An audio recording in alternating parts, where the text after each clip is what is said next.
1, 2, 3, 1, 2, 3. C'est bon. Le chrétien doit-il avoir peur de la mort? Une question qu'on peut se poser quand on lit cette histoire. Une autre question qu'on peut se poser aussi, ce serait de dire si tout s'arrêtait ce soir, est-ce que vous seriez certain d'être sauvés? Sommes-nous convaincus d'avoir aujourd'hui la vie éternelle?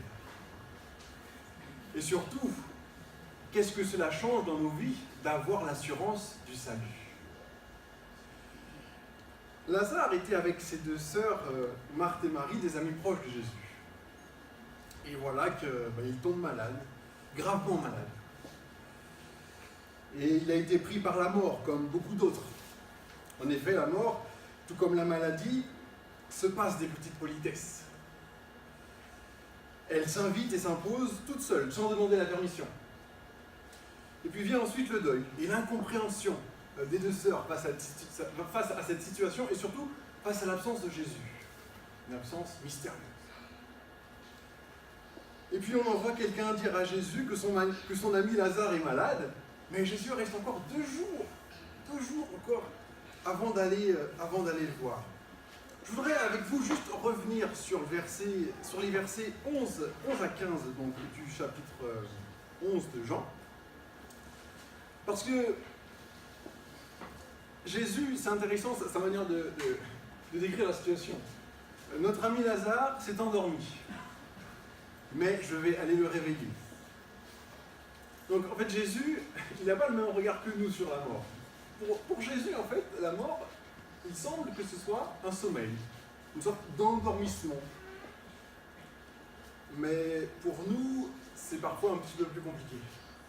Et d'ailleurs, il rectifie la chose, il leur explique bien que voilà, bon, Lazare est mort. Je vous invite donc à continuer la suite de ce passage au verset 17, et 17 à 24. À son arrivée, Jésus constata que Lazare était déjà dans le tombeau depuis 4 jours. Or, Béthanie était proche de Jérusalem, à 15 stades environ. Beaucoup de Juifs étaient venus trouver Marthe et Marie pour les réconforter au sujet de leur frère. Lorsque Marthe eut entendu dire que Jésus arrivait, elle vint au-devant de lui, tandis que Marie restait assise à la maison. Marthe dit à Jésus, « Seigneur, si tu avais été ici, mon frère ne serait pas mort. Mais maintenant même, je sais que tout ce que tu demanderas à Dieu, Dieu te le donnera. » Verset 24, Jésus lui répondit, « Ton frère se relèvera. » « Je sais qu'il se relèvera au jour de la résurrection, répond Marthe. On va juste faire une petite pause ici. Premièrement, c'est intéressant de voir la différence d'approche entre Marthe et Marie. Parce que Marthe elle est accablée par la mort de son frère, mais elle va quand même vers Jésus. Et Marie, elle est accablée, mais elle reste. Elle reste à la maison. Excusez-moi.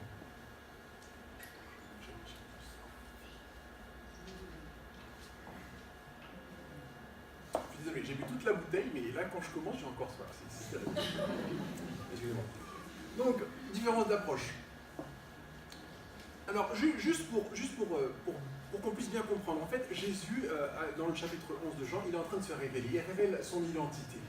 Mais il l'a déjà commencé au chapitre précédent, au chapitre 10, par exemple, verset 9. Il dit « Je suis la porte ». Jésus se présente comme une porte, et par laquelle on passe pour être sauvé. Verset 9. C'est moi qui suis la porte. Si quelqu'un entre par moi, il sera sauvé. Donc, Jésus est comparé à une porte où l'on passe pour être sauvé, et aussi où on invite d'autres personnes à passer aussi à travers cette porte. Verset 11, « Je suis le bon berger ». Jésus se compare à un berger. Alors, du coup, c'est nous les moutons. Alors, ceux qui n'aiment pas être comparés à des moutons, c'est pas grave. On peut aussi voir Dieu comme un bon père, un père bienveillant. Mais j'ai envie de dire quand même que Jésus, donc verset 11, c'est moi qui suis le bon berger. Le bon berger se défait de sa vie pour ses moutons. Je ne connais pas beaucoup de bergers qui donnent sa vie pour leurs moutons. Jésus, lui, se défait de sa vie pour son troupeau. Et le verset 17 et 18, si le Père m'aime, c'est parce que je donne ma vie, mais ensuite je la reprendrai. En effet, personne ne peut m'ôter la vie. Je la donne de mon propre gré.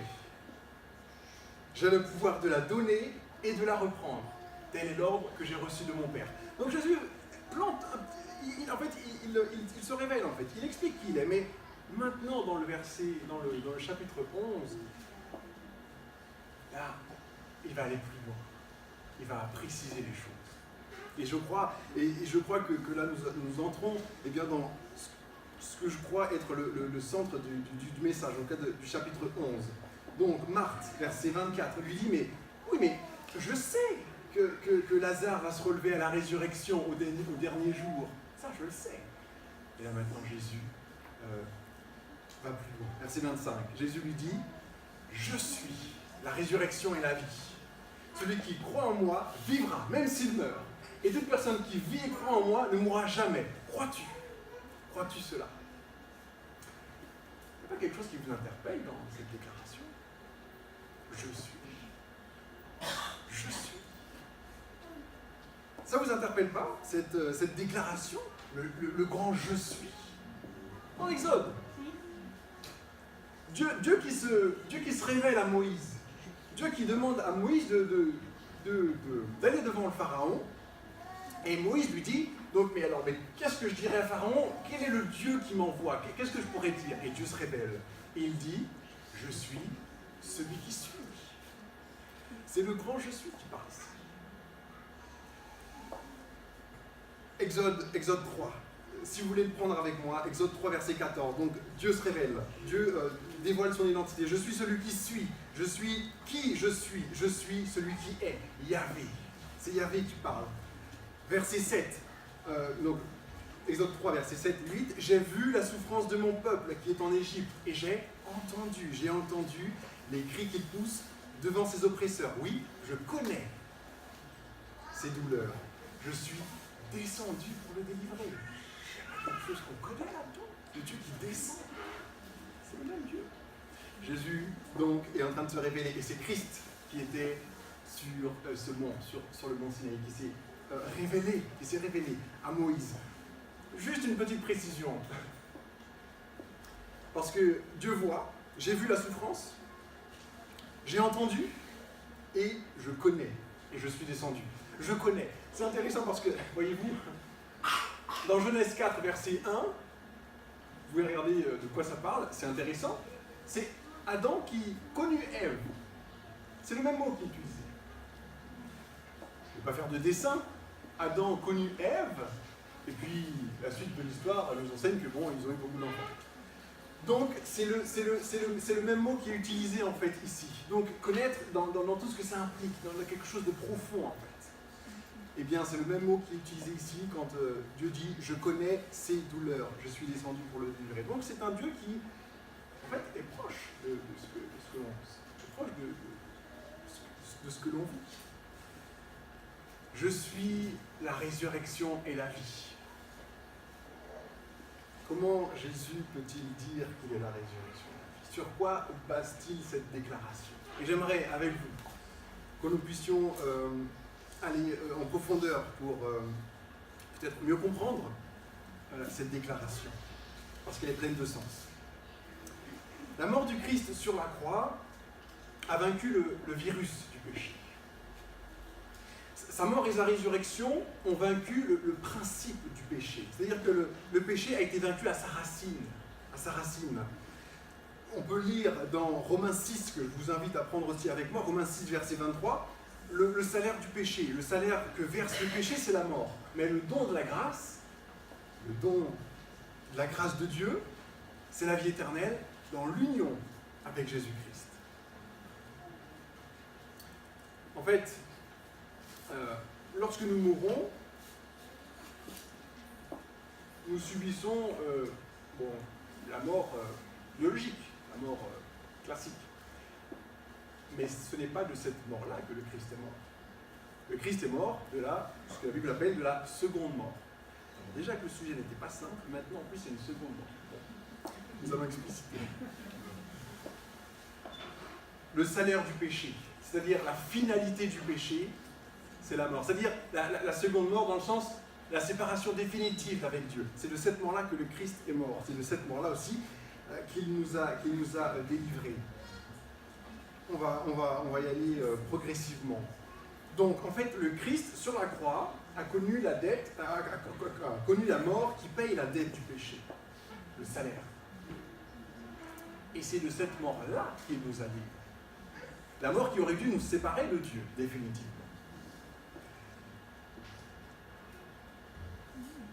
Maintenant, il ne reste, entre guillemets, plus que la mort naturelle. La mort naturelle. Donc, la mort et la résurrection du Christ, si vous me permettez l'expression, ont tué la mort. Dans le sens, son pouvoir, c'est-à-dire le principe destructeur du péché qui nous sépare de Dieu. Donc, la seconde mort est bien plus grave que la première, dans le fait qu'elle enferme dans un état de non-retour vers Dieu, une séparation définitive. Et c'est parce que le Christ est justement revenu de cette mort-là qu'il peut dire ceci dans Apocalypse 1er. Je vous invite aussi à le prendre avec moi. Apocalypse au chapitre 1er, verset, je vais prendre les deux versets, chapitre 1er, versets 17 et 19. En fait, donc, c'est Jean. Jean a une vision du ressuscité. C'est le Christ qui se présente à lui. Donc il décrit un peu la vision dans les premiers versets. Et puis, quand il voit le Christ, eh bien, il s'exclame dans les paroles suivantes, au verset 17. « Quand je le vis, je tombai à ses pieds, comme mort. Alors, il posa sur moi sa main droite, en disant, « N'aie pas peur. N'aie pas peur. C'est moi qui suis le premier et le dernier, le vivant. Je suis mort, mais je suis vivant, à tout jamais. J'ai les clés de la mort et du séjour des morts. Écris donc ce que tu as vu, ce qui est et qui va arriver après.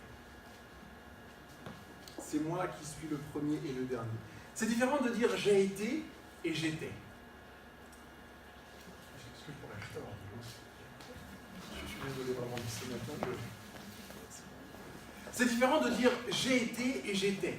J'ai été, ça fait référence au passé, mais passé récent. Et ça exprime une action de courte durée. J'étais à Bordeaux toute l'après-midi hier. Donc ça exprime quelque chose de plus long. Je ne suis pas un expert de la langue française, mais en gros, c'est ça l'idée. Donc en fait, littéralement, le texte dit « je suis devenu mort ». Ça exprime l'idée que le Christ est passé par la mort, un peu comme une case, un peu comme quand on joue au Monopoly, on passe par des cases. Mais le Christ, lui, est passé par la mort. En d'autres mots, elle n'a pas pu le retenir. Il n'a pas pu rester bloqué dans la mort, si vous voulez. En fait, j'ai envie de dire, le vrai miracle, c'est que Dieu ait réussi à mourir. Qu'il ressuscite, c'est chose normale. Il est Dieu, il est la vie. Il est la vie. Donc le Christ, oui, est passé par la mort, mais elle n'a pas pu le retenir, car il est la vie. Il est la vie. La vie, c'est lui. Il est l'essence même de la vie. Le Fils de Dieu est l'empreinte même du Dieu vivant. Il est le visage accessible de la divinité. C'est le Dieu qui entre dans notre dimension, qui vient à notre niveau. Qui vient à notre niveau. Excusez-moi.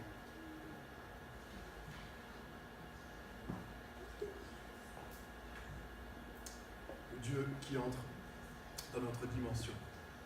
Donc, je suis mort, mais je suis vivant, à tout jamais. J'ai les clés de la mort et du séjour des morts. En d'autres mots, si vous me permettez l'expression, le Christ est descendu dans le séjour des morts, prendre les clés de celui qui était propriétaire du séjour de la mort. En d'autres mots, le Christ est allé sur le terrain de l'ennemi pour lui prendre les clés. J'ai les clés de la mort et du séjour des morts. En d'autres mots, c'est moi qui maintenant a le pouvoir de ressusciter, de nous sauver, de nous libérer en quelque sorte du péché, de l'emprise qu'il a sur nous.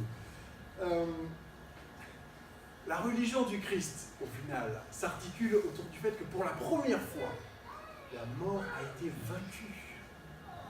Qu'on soit bien clair, on doit bien savoir de quelle mort on parle, bien sûr. Hein. On parle bien d'abord, avant tout, d'une mort spirituelle, enfin, c'est-à-dire d'une séparation définitive avec Dieu, qui fait que, bien sûr, on n'existerait plus, mais la religion du Christ s'articule autour de ce fait que, elle a été vaincue, la mort, le principe de la mort. Pour appuyer ce propos, je vous propose de prendre Romains 6. Romains 6, versets 8 à 11. Romains 6, versets 8 à 11. Or, puisque nous sommes morts avec Christ, nous croyons que nous vivrons aussi avec lui.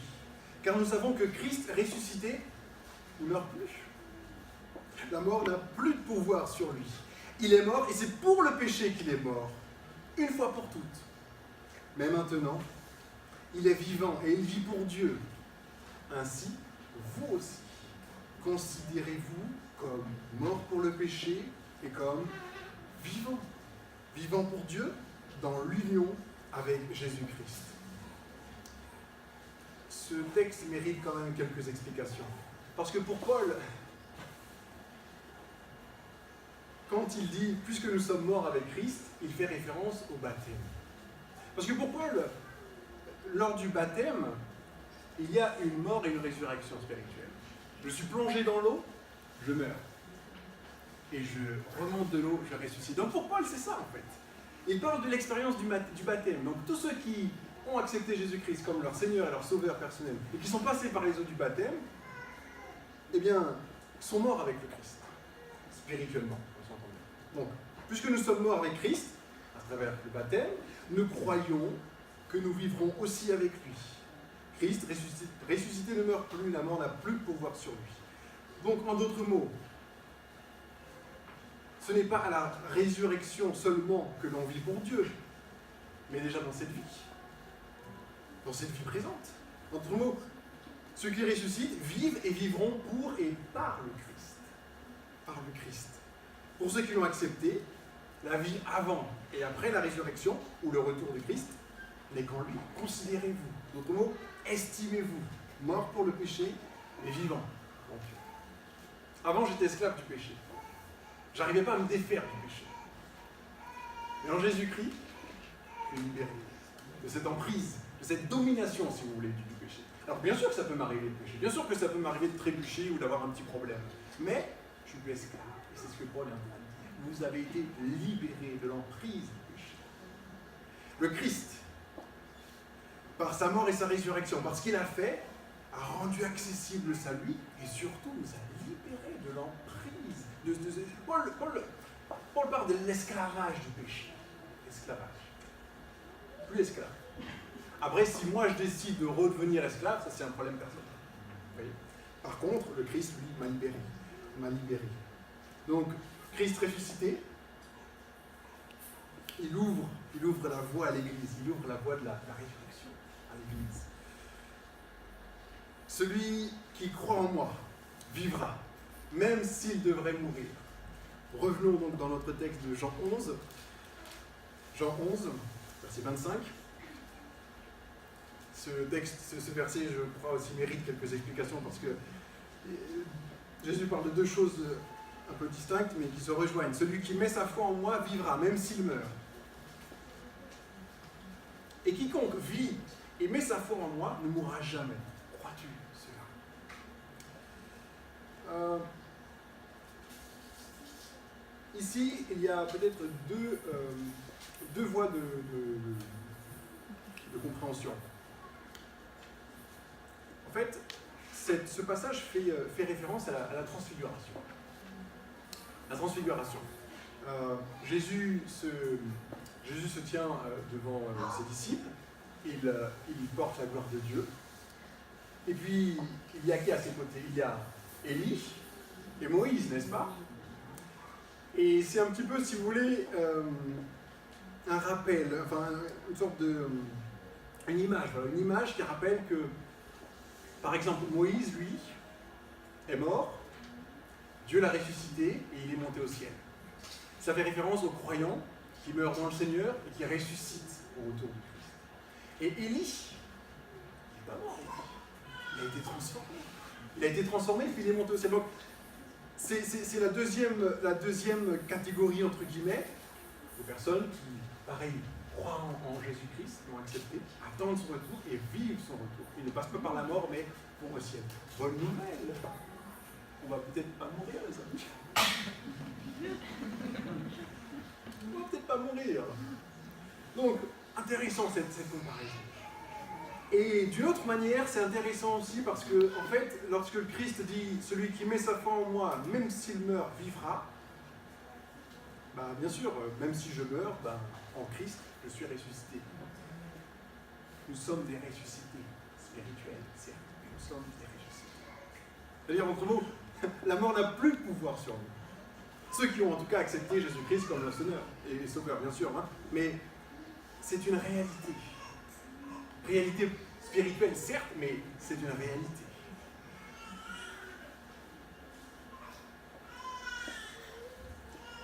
Quiconque vit et met sa foi en moi ne mourra jamais. Jamais. Jésus parle aussi de la seconde mort.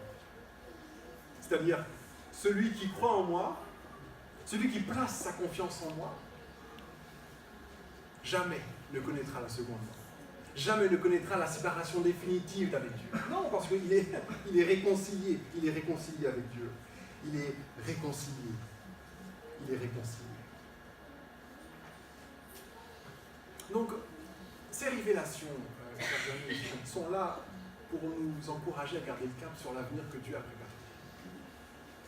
Je suis profondément convaincu que la Bible et la parole de Dieu sont là pour, mais vraiment, nous encourager, nous permettre de garder le cap sur ce que Dieu a préparé. Parce que ça arrive, ça arrive. Le Maître t'appelle. Continuons au verset, donc continuons dans la suite. La réponse de Marthe, elle lui dit, verset 27, « Oui Seigneur, moi je suis convaincu que c'est toi qui es le Christ, le Fils de Dieu, celui qui vient dans le monde. » Donc Marthe, eh bien, fait cette déclaration de foi aussi. Je sais que c'est toi, je suis convaincu que c'est toi. Continuons donc dans les versets suivants. Après avoir dit cela, elle s'en alla. Puis elle appela Marie, sa sœur. Elle lui dit en secret, « Le Maître est arrivé, il t'appelle. » Dès qu'elle entendit cela, celle-ci se leva vite pour venir à lui, car Jésus n'était pas encore entré dans le village. Il était encore au lieu où Marthe était venue au-devant de lui. Les Juifs qui étaient dans la maison avec Marie, pour la réconforter, la virent se lever, vite, et sortir. Ils la suivirent, pensant qu'elle allait pleurer au tombeau. Lorsque Marie fut arrivée, là où était Jésus, et qu'elle le vit, elle tomba à ses pieds et lui dit « Seigneur, si tu avais été ici, mon frère ne serait pas mort. » Quand Jésus la vit pleurer, et qu'il vit aussi les Juifs qui étaient venus avec elle, son esprit s'emporta et il se troubla. Son esprit s'emporta et il se troubla. C'est pas toujours simple d'interpréter les textes. Parce que, comme pour les SMS et les mails, c'est parfois source de conflit. Je ne sais pas si ça vous est déjà arrivé. Parce que le problème des SMS et des mails, c'est qu'il n'y a aucune expression faciale, il n'y a aucun langage non verbal. Et des fois, ça crée des conflits. Si je dis quelque chose qui ne correspond pas, je dis « Oh, mais je rigolais !» Des fois, ça passe, des fois, ça passe pas. Mais on peut arranger les choses. Mais quand c'est dans un texte, un SMS ou un mail, c'est pas très simple. Et on a le même problème avec les écritures, en fait. Parce que les écrits sont là, et puis il faut essayer de comprendre un peu comment ça a été. Alors le contexte aide, il y a plein de choses qui aident, c'est vrai, mais des fois, c'est pas toujours simple. Et là, avec la réponse de Marthe, comme celle de Marie, on pourrait se demander, mais est-ce que c'est un reproche qu'elle fait à Jésus? Genre, si je le fais en mode reproche. Non, mais si tu avais été là, mon frère Lazare ne serait pas mort. Entre nous, où est-ce que tu étais? Tu aurais dû être là. Ou bien, comme d'ailleurs ça a été très bien fait, je trouve, dans la vidéo, les sentiments, les pleurs. Ah, si tu avais été ici, mon frère ne serait pas mort. Et puis on peut imaginer qu'elle pleure. Et je crois que Marie se trouve dans ce cas de figure-là parce qu'on voit un détail important, je crois, c'est que, verset 32, elle tomba à ses pieds. Quand vous faites un reproche à quelqu'un, vous ne tombez pas au pied de la personne. Moi, je ne pense pas. Voilà. Donc Marie, elle, est abattue. Et elle exprime eh bien, ce qu'elle ressent. Le maître t'appelle. Le maître t'appelle. Parfois, on peut avoir l'impression que Dieu n'est plus présent dans nos vies, ou momentanément absent, ou silencieux aussi, des fois. Mais ce texte nous invite à ne pas rester dans notre tristesse, à ne pas rester immobile, mais d'aller vers le Maître. Il t'appelle. Dans la vie, on se retrouve parfois dans des situations un peu difficiles, qui nous freinent, nous paralysent. En tout cas, qui nous empêchent d'aller vers le Maître. Et là, pour le coup, c'est lui qui nous appelle. Marthe, elle est allée vers Jésus. Parce que bon, on est tous différents. Dans la souffrance, dans la tristesse, on a tous des réactions un peu différentes. Elle est allée vers lui. Marie, elle, est restée plus en retrait. Donc Jésus, il l'appelle. Le Maître t'appelle. C'est quand même, je trouve, beau de voir ça. Que Dieu est celui qui s'adapte un petit peu à qui on est. Qui fait le pas pour nous rejoindre quand on n'est pas bien. Et puis, ça veut dire aussi que Jésus veut de nous. Il veut de notre présence. Et sa présence aussi nous fait du bien, quelque part. Il souhaite être présent dans nos vies pour notre propre bien. Et puis, ce qu'on peut retenir aussi de ce passage, c'est qu'il y a un dialogue authentique entre Marthe et Jésus, entre Marie et Jésus. Elles lui disent les choses comme elles le vivent. C'est important d'être sincère avec Dieu, de lui dire ce qu'on a sur le cœur, de ne pas penser qu'il y a des choses interdites qu'il ne faut pas dire à Dieu. On peut lui dire les choses. Et puis j'ai envie de dire, puisqu'ils connaissent déjà ce qu'on a dans le cœur, pourquoi donc se priver d'un franc-parler? Le Maître t'appelle. Il t'appelle.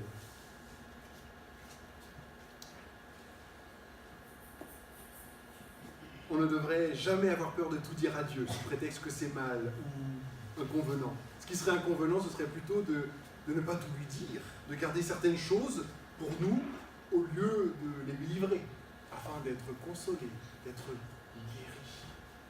C'est moi qui vous guéris, dit Dieu.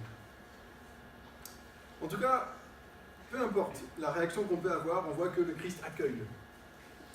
Si nous n'arrivons pas à aller vers lui, c'est lui qui vient vers nous. Il se montre sensible, Jésus, à ce qu'elle vive. Dieu n'est pas imperméable à notre souffrance. Bien au contraire, il se laisse émouvoir. Il pleure avec nous.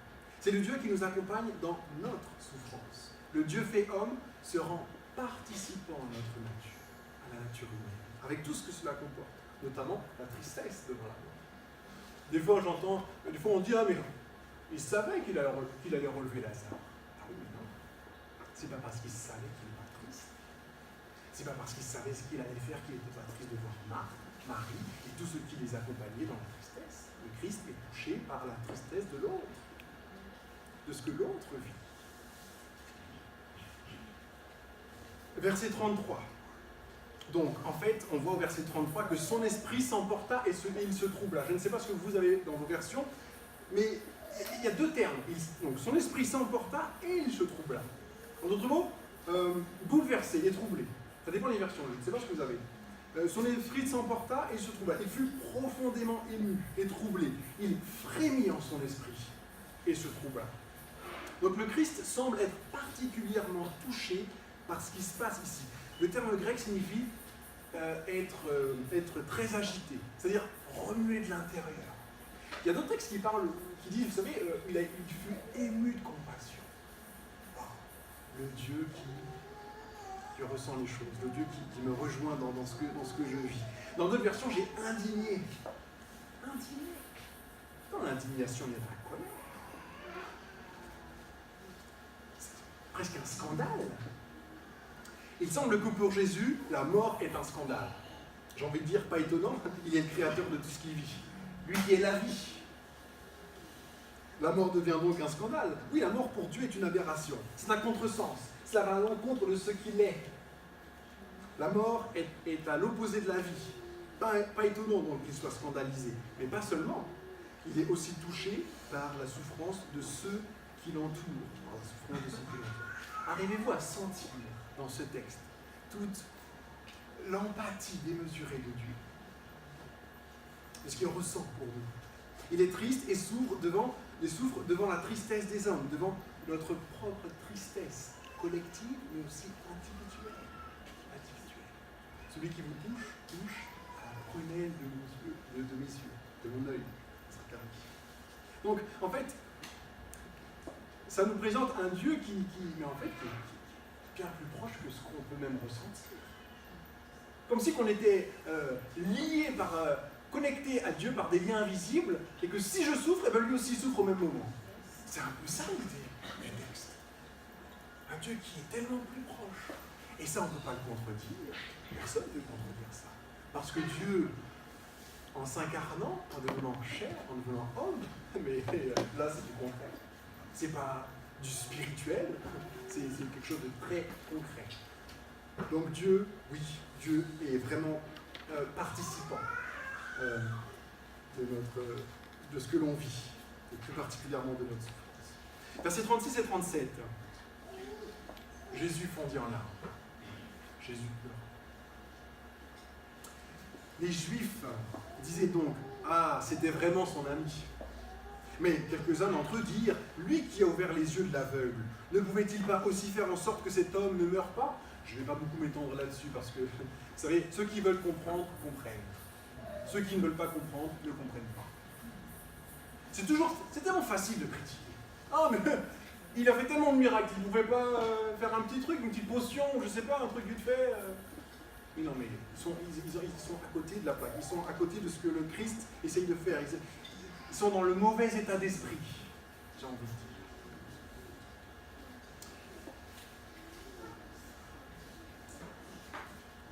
Continuons donc au verset 38 et suivant. Jésus, s'emportant de nouveau, vint au tombeau. C'était une grotte. Et une pierre était placée devant. Jésus dit, enlevez la pierre. Marthe, la sœur du mort, lui dit, Seigneur, il sent déjà, et ça fait 4 jours. Le corps est déjà en décomposition. Ça fait déjà 4 jours. Jésus lui dit, avec beaucoup de douceur, Jésus ne fait pas de reproche. Arrivez-vous, est-ce qu'on arrive à sentir la pédagogie de Dieu aussi? Il y a beaucoup de pédagogie dans ce que Dieu fait. Il lui dit, ne t'ai-je pas dit que si tu crois, tu verras la gloire de Dieu? Gentiment, avec beaucoup de douceur, d'indulgence, d'empathie, de compassion. Essaye de le remémorer, c'est pas. Ne t'ai-je pas dit? Si tu crois, tu verras la gloire de Dieu. En d'autres mots, il l'invite à lui faire confiance. Ils enlevèrent donc la pierre. Jésus leva les yeux et dit, Père, je te rends grâce de ce que tu m'as entendu. C'est intéressant cette façon de prier Jésus. Je ne sais pas si ça vous arrive souvent de prier comme ça. J'avoue que moi, ça ne m'arrive pas souvent. En fait, Jésus, il commence sa prière. Ah, merci Seigneur parce que tu m'as déjà répondu, tu m'as déjà entendu. Ça, c'est intéressant. Je pense que c'est un modèle dans lequel on pourrait s'inspirer. Jésus, il remercie déjà d'avoir déjà été entendu. Mais c'est extraordinaire, ça. Il a confiance. Ça, c'est une confiance, j'ai envie de dire, aveugle, mais en même temps sensée. Parce que s'il le dit, c'est qu'il le sait quelque part. Je te remercie de ce que tu m'as entendu. Quant à moi, je savais que tu m'entends toujours.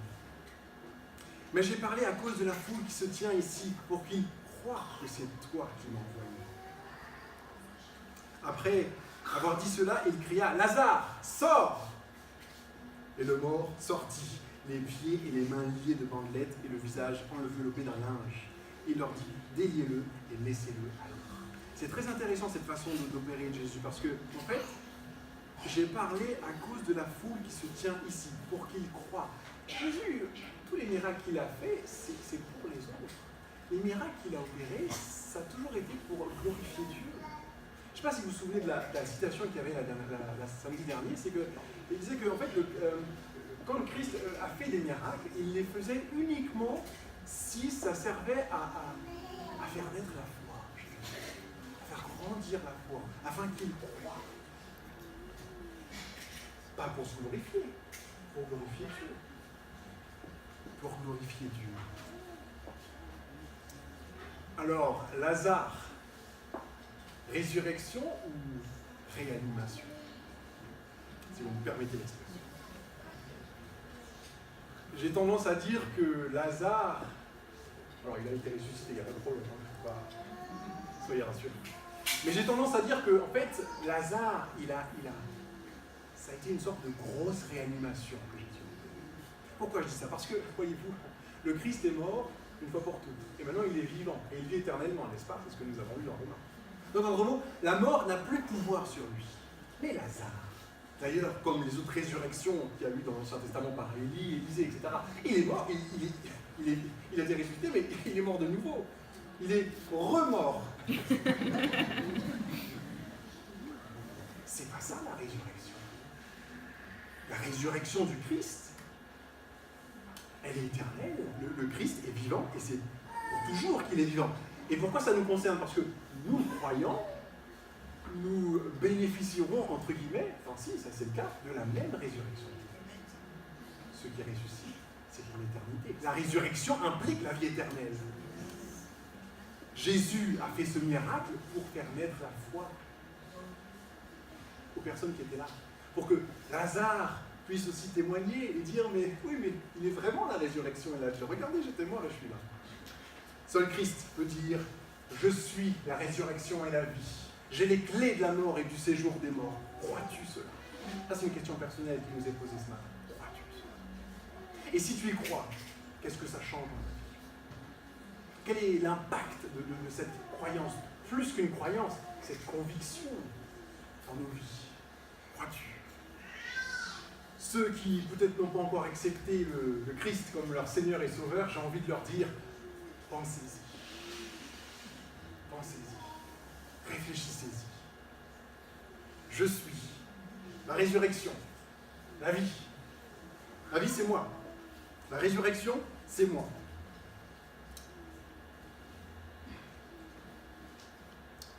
La résurrection, qu'est-ce donc? Une vue de l'esprit? De la théologie? Une tromperie? Non.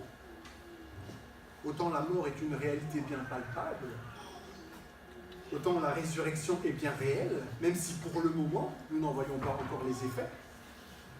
La divinité du Christ donne aux croyants l'assurance de la vie éternelle. Et je crois que dans ce texte, c'est très présent. Le Christ a volontairement, je crois, bien expliqué qui il était. Je suis. Pour les Juifs, ça, ils arrivaient à le comprendre. Parce que le je suis, c'est le grand je suis de l'Exode. Le Dieu qui s'est révélé. Jésus est en train de prouver, entre guillemets, sa prétention à la divinité. Chose que d'ailleurs les Juifs lui reprochaient, n'est-ce pas? Donc non seulement il le dit, mais en plus il le prouve. Crois-tu? Question capitale ce matin. Crois-tu cela? Et puis imaginez un instant l'impact de la résurrection de Lazare. L'impact qu'elle a eu autour de lui. Quel témoignage il a pu donner. Et nous? Quel témoignage donnons-nous? Nous avons vu avec Paul que nous sommes des ressuscités spirituels. Donc, tout comme Lazare, nous sommes des ressuscités spirituels, avec une aussi bonne nouvelle. Que devons-nous, que devrions-nous faire? Que faisons-nous pour faire connaître le Christ ressuscité aux gens de notre entourage? Qu'on se comprenne bien, hein? Je ne parle pas ici d'aller dans les rues avec la Bible et puis taper sur la tête des gens, hein? Bien sûr que non. C'est tellement plus simple. C'est tellement plus facile, j'ai envie de dire. Plus léger de le vivre. Tout simplement de le vivre. Il y a des occasions des fois. Des fois, c'est plus compliqué, c'est vrai. Mais voilà. Demandons-nous à Dieu des opportunités de témoigner. Un petit témoignage. J'ai participé au week-end Réa. Il y a deux semaines, enfin début septembre. Et donc j'étais, donc il y avait pour les JA et il y avait aussi le pôle mission. Et du coup j'ai participé au pôle mission. Et à un moment on a fait des petits groupes, donc on était 4 ou 5, et puis on échangeait, on se fortifiait, voilà. On a prié ensemble. Et puis on devait dire voilà, des sujets de prière, ou qu'est-ce qu'on demandait à Dieu pour cette nouvelle année, etc. Et puis j'ai eu l'idée de demander à Dieu une opportunité de pouvoir parler de lui, parce que j'ai conscience que c'est pas toujours simple de témoigner de Dieu. Et puis, de bien témoigner de Dieu surtout. J'ai conscience que c'est pas toujours simple. Mais voilà, j'ai demandé à Dieu une opportunité. Et figurez-vous que la semaine suivante, alors j'étais au travail, et puis là j'ai une collègue qui s'est mise à parler avec un autre collègue de l'Apocalypse. Alors j'étais à quelques mètres de là, et j'ai entendu Apocalypse, et puis elle dit ouais, je vois que c'est les temps de la fin, je vois que ça s'accomplit, on est tracé. Quand je clique sur Amazon, ou après on m'envoie des mails et tout, je vois que, elle voit qu'il y a quelque chose qui se passe dans la fin des temps. Je commence à me rapprocher. Je me rapproche, tranquille. Et puis on a parlé un peu et tout, on a parlé de Dieu, finalement. 4-5 minutes. Et puis elle me dit, mais tu t'intéresses, tu connais? Je dis, oui, mais je connais un peu, oui. Oui, je lui ai dit, voilà, j'étais chrétien, tout ça. Et puis, on a parlé de Dieu et tout, de l'identité de Dieu, bon, 5 minutes. Et puis après, à la fin, il m'a dit, tu sais, Eric, je pense qu'on aura l'occasion de reparler de ça. Pourquoi pas? Mais vraiment, je vous raconte ça parce que ça a été une belle expérience pour moi, parce que Dieu répond. Dieu entend. Et si nous, on se soucie du salut des gens de notre entourage, combien est-ce que Dieu se soucie? Si moi, j'arrive à me préoccuper de ça, je pense que Dieu, lui qui a tout fait, il se préoccupe bien plus que moi. Donc, si je décide d'entrer dans le plan de Dieu, il va les souffrir. La question, c'est est-ce que moi, je suis disposé? Est-ce que moi, je suis disponible? Est-ce que moi, je suis connecté à cette source? C'est ça la question. Donc, que Dieu puisse nous encourager à être conscients de l'impact salutaire que nous pouvons avoir autour de nous, autour des gens que nous côtoyons. Et ça peut se faire de façon très simple, juste des fois en discutant. Donc en fait, cette amie, cette collègue, elle est en cheminement, et puis elle est en contact avec une amie qui est chrétienne, tout ça, et puis donc voilà, elle chemine. Et peut-être que, je ne sais pas, je dirais, où ça en est, mais voilà. Peut-être qu'on dira une seule parole à cette personne, et peut-être qu'elle va continuer son chemin avec d'autres personnes, mais l'important c'est d'être disponible. Demandons à Dieu d'être disponible, qu'il puisse nous utiliser. Suis-je connecté à cette source? Ça me paraît capital d'être connecté pour recevoir la vie et vivre la vie que le Christ nous propose. Cette connexion est indispensable et elle se fait à travers la parole de Dieu, à travers cette étude, cette relation que l'on entretient avec le Christ. Alors je ne parle pas d'une étude quantitative, il faudrait lire, je ne sais pas, je ne parle pas forcément de ça, même si c'est bien, mais je parle surtout d'une étude qualitative, de passer un moment de qualité avec Jésus. Et c'est cette relation, cette connexion qu'on a avec lui, qui déjà se voit, les gens vont être sensibles à ça. Alors, bien sûr, je ne parle pas de grignotage, mais d'études. Et puis, vous savez, c'est un petit peu comme quand on est à table et que c'est bon, l'appétit vient en manger. Alors, bon appétit.